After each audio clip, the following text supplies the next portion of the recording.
Goa Organics వారి skin care, hair care, wellness products కోసం AP, తెలంగాణలో డిస్ట్రిబ్యూటర్లు కావాలను వివరాలకు స్క్రీన్ పైన ఉన్న నెంబర్ కి కాల్ చేయండి. మా అమ్మను కొట్టి మెడకు చున్నీ కట్టి ఫ్యాన్ కి వేలాడదీశారు.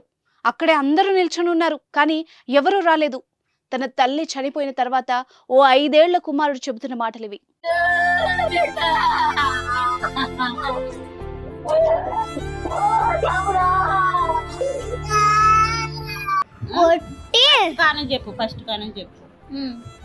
కొట్టి కడ్డీకి సున్ని తీసిండుగా సున్ని కడ్డీ కట్టి గొంతు కట్టిండు. మళ్ళీ అందరు వచ్చి చూసారు నాతో పాటు. మా పని వాళ్ళు కూడా వచ్చారు. మరి ఎవరు అడ్డు రాలేదేగా? అక్కడే నుంచొని ఉన్నారు. ఎవరు అడ్డు రాలే. సున్ని కట్టాక ఇట్లా ఏమన్నా ఫ్యాన్ కట్ట ఉందా? దానికి ఎవరు తగిలిచ్చింది? కడ్డీకి మా డాడీ. ఖమ్మం జిల్లాలో మనీషా అనే వివాహిత అనుమానాస్పదంగా మృతి చెందింది. మే 14వ తేదీన ప్రాణాలు విడిచింది. 4 రోజుల కిందట ఉరి వేసుకుని ఆత్మహత్య యత్నం చేసిందని అత్తింటి వాళ్లు చెప్పారు. తర్వాత ఆమెను పుట్టింటికి వాళ్లు తీసుకొచ్చి హాస్పిటల్లో జాయిన్ చేయగా చికిత్స పొందుతూ మృతి చెందింది. ఆమెను అదనపు కట్నం కోసమే అత్త, భర్త, ఇతర కుటుంబ సభ్యులు కలిసి కొట్టి ఉరివేశారని మనీషా బంధువులు ఆరోపిస్తున్నారు. వాళ్ళమ్మ చనిపోయింది సార్. వాళ్ళమ్మ చనిపోయింది. మీరేమవుతారు? మేనమామను అవుతాను. వాళ్ళమ్మ చనిపోయింది. అన్ని రకాలుగా ఆ పిల్లలకి మంచి దారి దొరకాలి, దానికి తగ్గ శిక్ష కూడా పడాలండి. వాళ్ళ అమ్మని ఎవరు చంపారు, ఎందుకు చంపారు, మొత్తం వివరాలుగా ఎంక్వైరీ చేసి ప్రతి ఒక్క విషయం క్షుణ్ణంగా పరిశీలించి వాళ్ళ అమ్మని ఎందుకు చంపాడో కూడా తెలుసుకొని తగిన న్యాయం జరగాలి. మా పిల్లలు ఇద్దరు అన్యాయం అయిపోయారు. ఇద్దరు చిన్న పిల్లలు, మీరే చూస్తున్నారుగా ఎంత ఉన్నారు పిల్లలు. వాళ్ళకి దిక్కేవారు సార్. ఎవరిని తీసుకొచ్చుకోవాలి సార్. నా మ్యాన్ కాల్ నుంచి పంపించాము ఊరు, అక్కడ సేఫ్టీ లేదు పిల్లలకి. పిల్లలిద్దరు ఖమ్మం జిల్లా తల్లాడ మండలం పెనుపాక గ్రామానికి చెందిన సురేష్ కు, కొనిజర్ల మండలం పెద్ద గోపతికి చెందిన మనీషాకు 7 ఏళ్ల కిందట పెళ్లైంది. వీళ్లకి ఓ కుమారుడు, కుమార్తె ఉన్నారు. అయితే గత కొంతకాలంగా మనీషాకు, శ్రీనివాస్ కు మధ్య గొడవలు జరుగుతున్నాయి. పలుమార్లు కొట్టడంతో పుట్టింటికి కూడా వచ్చినట్టు తెలుస్తోంది. గత 4 రోజులుగా కూడా ఆమె అత్తింటి వాళ్లు భర్త, అత్తతో పాటు బావ, తోటి కోడలు చిత్రహింసలకు గురిచేశారని ఆమె బంధువులు చెప్తున్నారు. కర్రతో కాళ్లు కూడా విరగ్గొట్టి ఉరివేసి చంపారని బోర్న విలపిస్తున్నారు.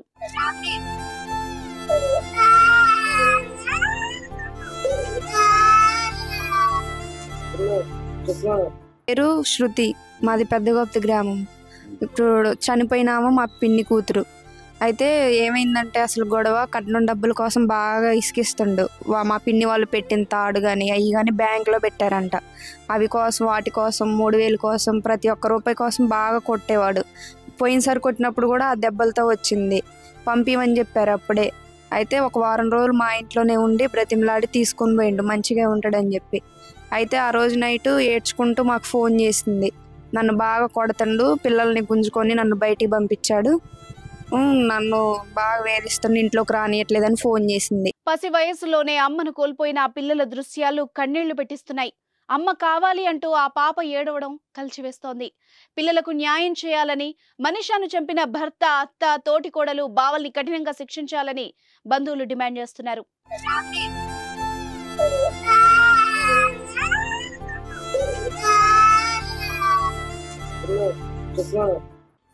పిల్లగాళ్ళండి మరి 7 సంవత్సరాలు అవుతుంది పెళ్ళయి. ఏ బాధలో పిల్లల భవిష్యత్తు కోసం ఇప్పుడు పిల్లనే ఎంత పత్తిపెట్టి తోలినా ఆయన చూసుకోవటం జాగ్రత్త తప్పిండు. ఆయన ఆగం చేసిండు, చంపేసిండు ఆయన. ఇప్పుడు ఈ పిల్లల్ని కూడా మరి ఆయన ఒక దారికి తెచ్చుకోవాలంటే ఆయనకున్న ఆస్తిలో ఆ పిల్లలకు పెట్టుకోవాలి, ఆ పిల్లల్ని పోషించుకోవాలి. ఈ పిల్లల్ని చదువుకోవటానికి మరి ఎవరికి ఆడికైతే మేము పంపియం. శిక్ష ఉండదు ఆడికి పోతే. ఇక్కడే అమ్మమ్మ, తాతయ్య పెంచుకుంటారు. వీళ్ళ భవిష్యత్తు కోసం, వీళ్ళ ఆహారం కోసం మరి వీళ్ళకి అండగా ఆయన అయితే ఉండడో పోషించడు. ఆయన చదువులు మరి ఆహారం పెట్టడానికి, బట్టలు ఇవన్నీ కావాలంటే మరి ఆయనకున్న ఆస్తిలోనే ఆ పిల్లల పేరు చేయాలి. మనీషా ఒకరే కాదు, చాలా మంది మహిళలు అత్తింటి తీవ్ర వేధింపులకు మనోవేదనకు గురవుతున్నారు. కట్టుకున్న భర్త చేతిలో చిత్రహింసల్ని అనుభవిస్తూ పిల్లల ముఖాలను చూస్తూ జీవితాన్ని కొనసాగిస్తున్నారు. దీనిపై మీరేమంటారో కూడా కమెంట్ చేయండి.